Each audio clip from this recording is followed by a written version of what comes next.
பராசக்திங்கிற title மட்டும்தான் அவங்களால மாற்ற முடிஞ்சது. அதுக்காக படத்தில் வச்சிருந்த ரெஃபரன்ஸை அவங்களால மாற்ற முடியல. இன்னைக்கு இப்போ உள்ள அரசியல் சூழ்நிலைகள், அரசியல்வாதிகளை வச்சு வந்திருக்க ஒரு ராபின்ஹுட் ஸ்டோரி தான் இது. அதுக்குள்ள 25வது படமான்ற ஆச்சரியமும் இருக்கு. பட் சேம் டைம் யோசிச்சு பார்த்தா இது ரொம்ப லேட்டுந்தான்ற ஃபீலும் இருக்கு. ஏன்னா நான் அவ்வளவு நாட்கள் ஆயிடுச்சு. விஜய் ஆண்டனி அவர்களே ப்ரொடியூஸும் பண்ணி அவரே மியூசிக்கும் பண்ணியிருக்காரு இந்த படத்துக்கு. வழக்கமான அவரோட அந்த ஒரு ஆக்டிங் ஸ்டைல்ல கேரி பண்ணப்பட்டிருக்கு இந்த படமும். இது ஒரு பொலிட்டிக்கல் ஆக்ஷன் த்ரில்லர் தான். ரொம்ப ரேசியான ஒரு நரேஷன்.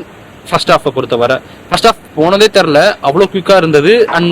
அத்தனை காட்சிகளுமே எங்கேயுமே சலிப்பு தட்டாத அளவுக்கு அடுத்தடுத்த இதை பிடிச்சி அது போயிட்டே இருந்தது. ஸோ அந்த ரைட்டிங், அந்த ஸ்க்ரீன் பிளே அவ்வளோ பிரமாதமாக இருந்தது. அதுல இருந்து கொஞ்சம் டல் அடிக்கிற மாதிரியான ஒரு செகண்ட் ஹாஃப். அதுக்கு பெருசா நம்ம அந்த பிளாஷ்பேக்கை குறை சொல்ல முடியாது, அது அவ்வளோ ஒன்றும் மோசமா இல்லை. பட் ஸ்டில் செகண்ட் ஹாஃப் கொஞ்சம் பிட் லென்த்தியாகவும், எஸ்பெஷலி கிளைமேக்ஸ் நெருங்கும் போதெல்லாம் பிட் லென்த்தியா பட்டது. அது ஃபர்ஸ்ட் ஹாஃபை கம்பேர் பண்ற அளவுக்கு அந்த அளவுக்கு அதுல இருந்த ஃபர்ஸ்ட் ஹாஃப்ல ஸ்கிரீன் பிளே இருந்த ஒரு நேர்த்தி வந்து செகண்ட் ஹாஃப்ல கண்டிப்பா மிஸ் ஆச்சு. ஆக்டிங்ல 25வது படம் ஆயிடுச்சு. மியூசிக்ல எக்ஸ்பீரியன்ஸ் அதை காட்டிலும் அதிகம். ஸோ அவ்வளோ குறை சொல்ற அளவுக்குலாம் பெருசா எதுவும் இல்லை. பட் சேம் டைம் நம்ம நோட்டீஸ் பண்ற அளவுக்கும் எதுவும் இல்லை. படம் போன ஃப்ளோல அதை நம்ம என்ஜாய் பண்ணிட்டு இருந்தோம்.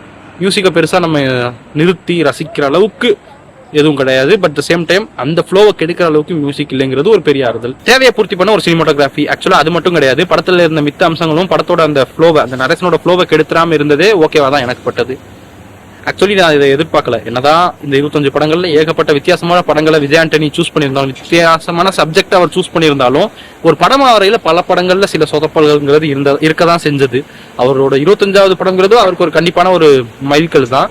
அது இவ்வளோ அருமையா வருங்கிறத நானே எதிர்பார்க்கல. ஐ மீன் பெருசா குறை சொல்ல முடியாத அளவுக்கு இது இருக்குங்கிறதே எனக்கு போதுமானதா பட்டது. சொன்னது போல இது ஒரு பொலிட்டிக்கல் ஆக்ஷன் த்ரில்லர். அந்த ஜெனராவை இது கண்டிப்பா ஜஸ்டிஃபை பண்ணுது. தாராளமா இந்த படத்தை நீங்க தியேட்டர்ல ட்ரை பண்ணலாம். உங்க டைமுக்கு ஒருத்தான ஒரு ஃபிலிமா இது இருக்கும்ன்றது என்னோட நம்பிக்கை. படத்தை பார்த்துட்டு வந்து நீங்க அந்த படத்தை உங்களோட தாட்சிங்கிறத மறக்காம கமெண்ட் செக்ஷன்ல லீவ் பண்ணுங்க. நாளைக்கு உங்களை அடுத்த வீடியோவில் சந்திக்கிறேன். பாய்.